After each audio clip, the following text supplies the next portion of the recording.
In shining a light on the treatment of eating disorders in the public health system, the negligent care, blatant misunderstanding from lack thereof education, and consequentially induced trauma upon patients subject to these processes becomes abundantly clear. Hi, my name is Cody Gillis. I'm 21. I live in the Sutherland Shire in my own apartment, which is beautiful, overlooks the water, and I've been suffering from anorexia nervosa for just over 3 years. Cody Gillis, like so many before and around her, lives with the trauma and PTSD that the trials of treatment in the public health system engendered. Up until 2019, Cody had positive experiences from acute public health treatment. That was my perception of public hospital. It was like, you go in, quick fix, out you go. Going in involuntarily was extremely different. I got there and they ran a bunch of tests and said that I was really sick and that I needed to be admitted. And I remember me and my friend Monique were in the emergency department, like as we had been before, like laughing, chill, like no one thinking that anything was going to happen. And then this doctor came up to me and was like, your heartbeat isn't compatible with life. I liked your wall art. Thank you. I wish I could have contributed. Look at this. This looks like a pregnancy photo shoot. Kylie Partlin had been Cody's GP since 2018, and over years of treating Cody's eating disorder in success, trial, and error, the two have become exceedingly close. Dr. Partlin's decision to section Cody to a public medical ward was not taken lightly. She believed, at the time, that this treatment was the only thing that would save Cody's life. Monday came and the doctor came in with the dietitian and the psychiatry team and told me that I was going to be there for a really long time, and that from that point onwards I would be getting no say in my treatment, no say in really anything, and that the goals were they were going to make me gain weight between half a kilo and a kilo and a half a week. I wasn't going to be able to stand up or walk, and that I was going to be watched 24 hours a day by a nurse sitting in my room, and that's watching you do everything, watching you sit in bed, watching you sleep, watching you go have a shower, watching you go to the toilet. Breakfast. Delicious. 3 yogurts, 2 pieces of toast, cereal, banana, peanut butter. This was my meal plan.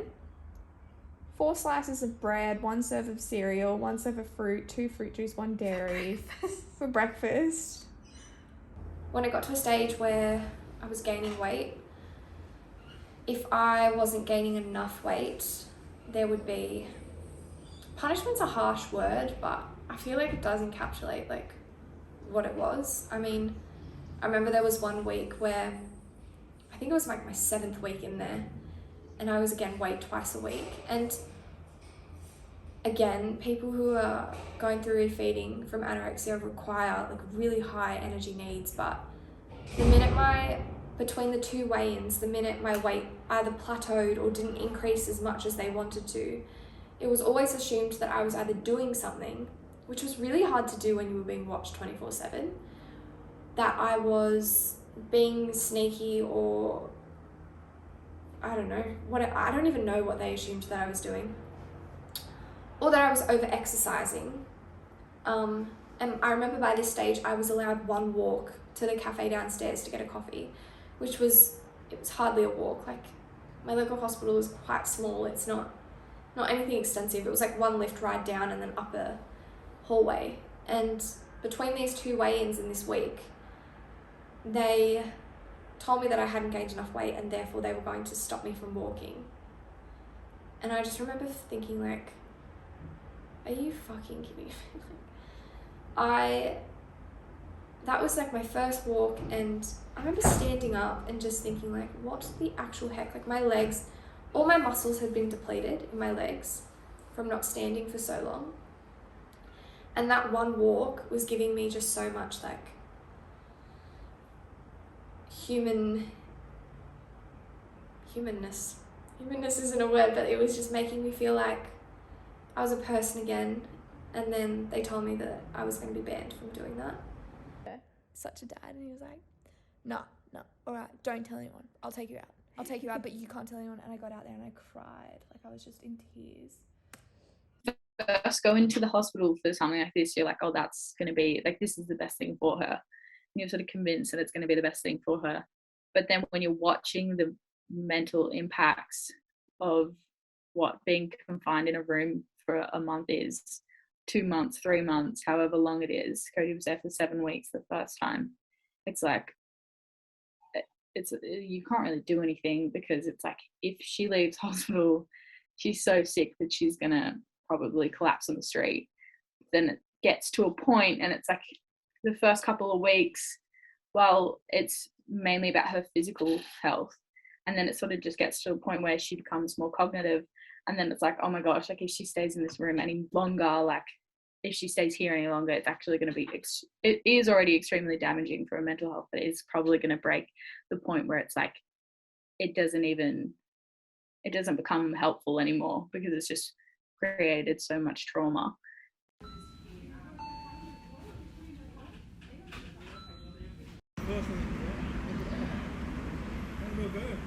I'm over it. And they were telling me that I'm getting better. That was the default thing people were saying. I would say like, I'm not okay. I remember nurses and doctors responding with, you're getting better. And me being like, no, I'm gaining weight. Gaining weight and getting better are not the same thing. They'd be like, you're getting better. This is the gold standard treatment. And I'd be like, but I'm sitting here telling you that I'm depressed as fuck. I'm not okay. No, but this is just what we've been told we've got to do. Where's Claire? She's coming. I don't want to talk to her. She's on her way. This is what she told us that we needed Well, I want to talk to her. Can you come out of the bathroom and just sit there on the bed until she comes? We won't come in the room. You need to sit on the bed for us. It's helpful. Because you're not eating, sweetheart. So what, you're getting some fucking... It had been 7 weeks, and I just one day was like, I'm not doing this anymore. It got really bad, and a psychiatrist was just randomly called up, just some random psychiatrist. And I told her straight to her face that I wanted to end my life, and she told me that I should try colouring in. Eating disorders have the highest mortality rate of all psychiatric disorders. 1 in 5 sufferers will die as a result. After too many close calls herself, Cody demands better treatment, better results, better systems in place, and better statistics. Not just for herself, but for the thousands of others sharing the same experiences. Sufferers of this insidious illness deserve a better chance. So why aren't we doing everything we can to better the odds? This is an excerpt from a document I submitted in response to requesting discharge from involuntary treatment. Whilst under a mental health order, I was treated similarly to that of a dangerous prisoner on parole. On occasions, I requested my treatment to be more ethical and compassionate, and was denied any privileges, including visitation, access to fresh air, etc. So long as I behaved, my rights remained intact and privileges in place. 1 foot out of line and I wouldn't see the light of day, literally, in weeks.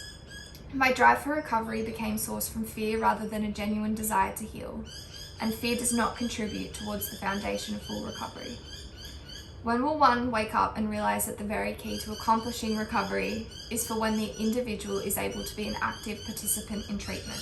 What does it take for one to understand you cannot force someone to heal without ever taking a moment to understand their unique story?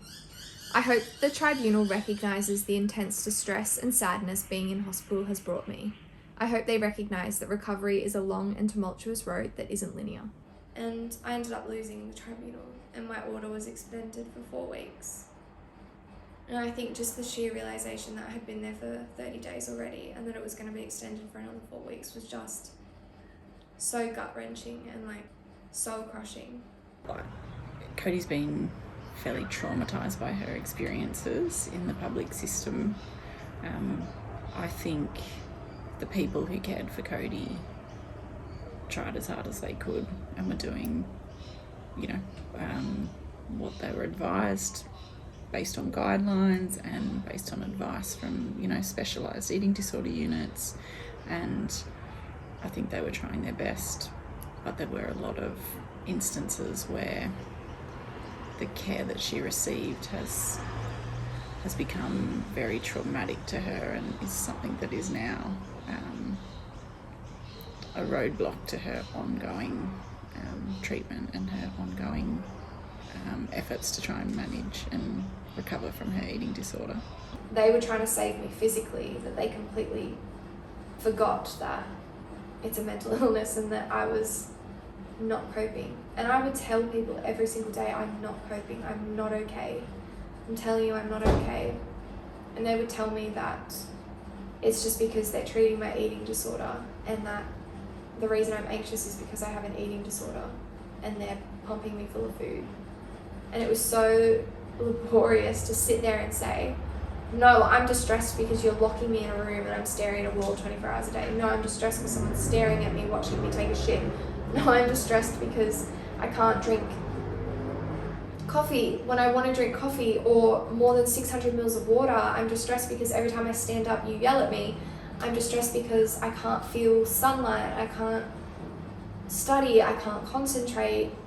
I'm distressed because you're stabbing needles into me 24/7. Like, there was a lot more reasons that I was distressed that had nothing to do with my eating disorder, and they completely dismissed all of that.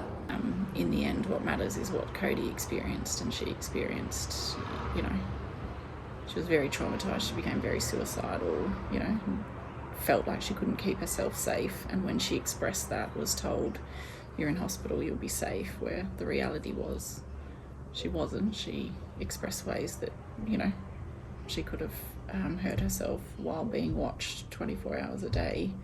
And so I think, she felt very unheard through that process. And I will forever be grateful for the acute treatment that I received in hospitals, but it's the treatment that I received after the acute phase that was the most detrimental, and the things that have just absolutely scarred me and have led to me developing PTSD as a result.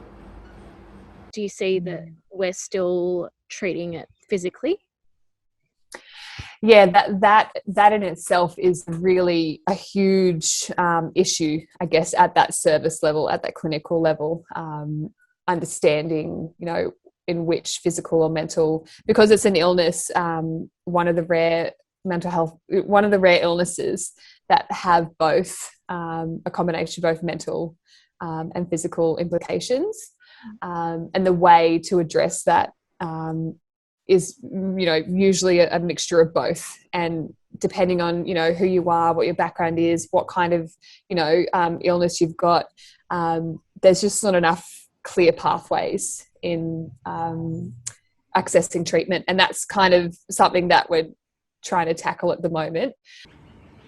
That having the psych team come and see you, every second day and ask how you are from the doorway, is not really the same as having group therapy multiple times a day, having one-on-one psychology, having things in your day that are designed to help you emotionally regulate, like yoga or meditation or, art therapy or things like that. Now, obviously a public hospital can't provide all of that, but I think this was the point that Cody was making to her treating team, was that she didn't feel her mental health was being supported, and when it wasn't supported, she couldn't tolerate the physical treatment that she was receiving. I think that there you know, compared to, let's say, 10 years ago, I think a lot has happened, but not enough. I think that there are more services available for carers, more online support, more, you know, but again, there's just so much more that can be done. But and also, you know, and I guess that's the whole point of having my role, is to just continue to increase you know, the definitions and information about all the different types of eating disorders, who, you know, it's not a stereotypical young white female that gets affected by an eating disorder, and how much of a burden it can be on both the person who might be experiencing it and the carers. So yeah, I think there has been quite a few steps forward, but there's just so much more to go.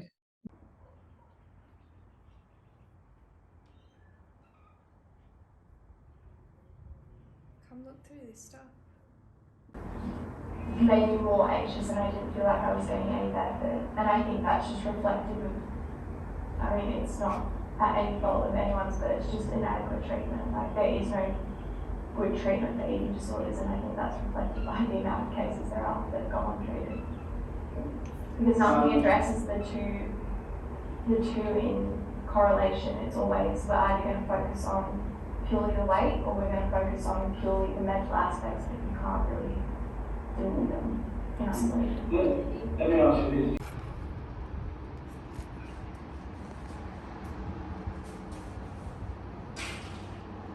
Physical aspects of healthcare of the illness are much bigger than in other areas of mental health. Mm-hmm. And that's actually one of the challenges in treating eating disorders, is that the system is not set up well for that. Yeah. It's not an integrated system in that way. We are, as much as we don't like to think we are often we can be quite separate. There needs to be mental health support. You can't treat physical and mental separately.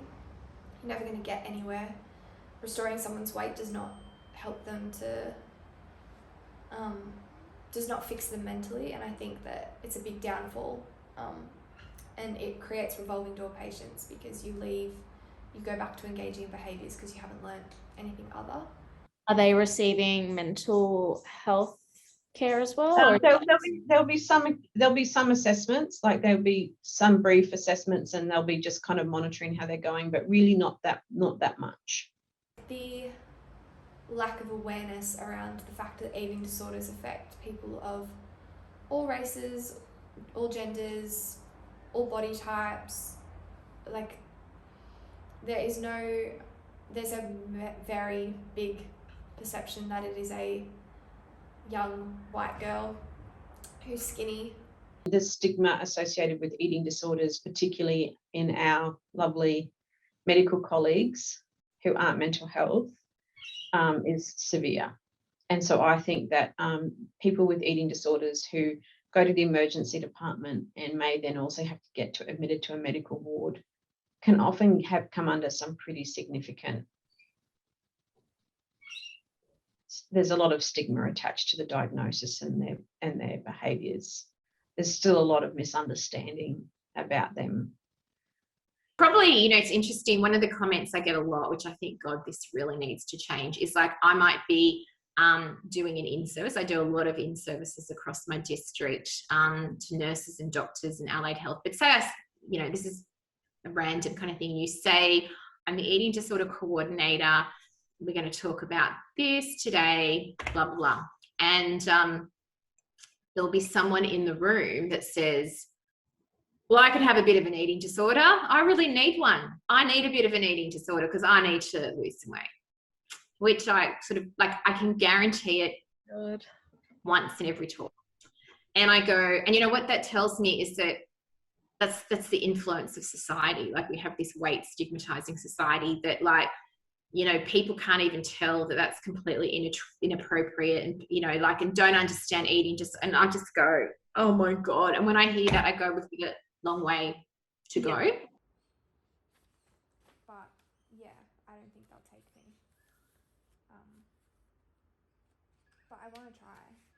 But I wouldn't go to Northside. I'd probably go to Sydney Clinic or Gordon or like the Hills Hospital. These are all my notes from the tribunal. It has become blatantly clear that the standing system in treating eating disorders through public health has too many flaws. Surpassing the clear lack of understanding and education of this mental illness is the issue of access. 1 in 4 people with an eating disorder is getting treatment. This 25% of people living with this illness that do seek treatment then face a plethora of obstacles. Admit you into a general ward if you have an eating disorder because it's complicated. Obviously it's complicated, but it's just too risky for them to put you in a non-eating disorder ward. But what we don't really have is nearly enough beds in hospitals, beds in private sectors, beds in residential, or trained clinicians to meet the demand of people who really need it. That's really what we're sitting at. That we need more beds, we need more trained staff, we need all of these things to be able to sort of support the needs of patients, unfortunately. That's the big thing, like trying to, so we might have someone who we medically stabilize, but then we can't necessarily transfer them straight over to, say, one of the clinics that's going to treat them because there'll be a waiting list. I think the sheer fact that the guidelines state the BMI necessary to be admitted is 14 is almost just unbelievable, because by the time you get to a BMI of 14, you are so medically you are so unwell, and it's almost like you ask for help when you're at a higher weight, and they I guess they don't have the resources to help you, or there's no need, and then you come back when you are at that weight, and suddenly you can't make decisions for yourself. So it shifts from, no, we can't help you, to, oh my God, how could you let yourself get like this? Like, this is horrible. Like, what happened? And you're like, well, obviously this is going to happen. Like, it's just a matter of time. Not just with my patients, but I have a friend who has a daughter with an eating disorder, and like they came to me, they're like, we can't get treatment. Every single therapist and dietitian has their books closed at the moment, and we had to move heaven and earth to try and get her a therapist, and we didn't get her one. So what actually happened was she just went on the waiting list of about 4 different therapists and just waited. We just had to wait, and I had no impact, even with all my connections, and to try, because there simply was not an available therapist for them. So that's another issue about access, is that for people, like, a lot of people don't want treatment, but for people who want treatment, we don't have enough trained clinicians at the moment. But there's a set of criteria or a guideline, and you have to fulfill that criteria, and if you don't, you'll be told to continue your recovery in the community. The guidelines are mainly set around very tight electrolyte imbalances and a very narrow weight BMI range. I think from everything I've learned from treatment is that, 1, your electrolytes don't get bad until you're basically dead. So I don't think they're a great distinguisher for whether you need treatment or not. And 2, I've been so sick at normal weights. I guess my eating disorder severity has never correlated with how underweight I was. 1 in 4 people with an eating disorder are getting treatment. Now, that is a very concerning statistic, because it means 75% of people who have concerning behaviours are not accessing treatment that's going to make a difference. And it's understanding, like, there's multiple factors that mean that 75% are getting treatment. And what I think is the really big issue is people don't get detected. So we've got an issue where people, because of the nature of the illness, they're reluctant to disclose and tell people, but then they might go to someone and they might tell them, and the response might not be very helpful. So it might be they get to their GP and their GP says, you don't look like you've got an eating disorder. Just go away and eat. So bang, opportunity lost to get some intervention. And so the research shows that happens actually quite a lot. When people reach out, the response isn't great. It's particularly detrimental for people who don't have access to a private health system. For some people, the only access they have to some kind of treatment is a public system. And if you're one of those people that you show up to a hospital and your weight's not low enough, or you're not medically unstable, you'll get turned away. There needs to be better funding to provide better care, and the care that was given was the best that could be given, but it does fall far short of best care models that are seen elsewhere around the world that are much more holistic and do as their underlying principle aim to treat the eating disorder by treating the mental health and the physical health at the same time. I mean, this is blue sky thinking now, but if there was a process where we could do some kind of planned admission where they didn't have to go through all of that, the GP was saying, look, they meet the criteria, they're not doing good, they know they need to come in for some monitoring, I'm getting worried about them, they could just go straight into a bed and skip all of that trauma that is the emergency department and a zillion doctors and nurses talking to you. I know it's something that affects her every day, that she still thinks about. She walks down the street and sees somebody from the hospital and she can get a panic attack. She won't go to hospital when she needs to. There's been multiple occasions where it has taken me or other doctors a long time to get her to agree to go to hospital when she's severely unwell, to the point that her life has been at risk multiple times from her not being able to present to her local hospital because of her fear of being scheduled and trapped there again and being put in a situation that she knows she can't handle. Eating disorder treatment in the public health system needs to see serious enhancement across education, funding, strategies, access, and ethical care. Cody and the thousands of other individuals experiencing their own unique eating disorder journey deserve to see recovery. Ashleigh Wells, Central News.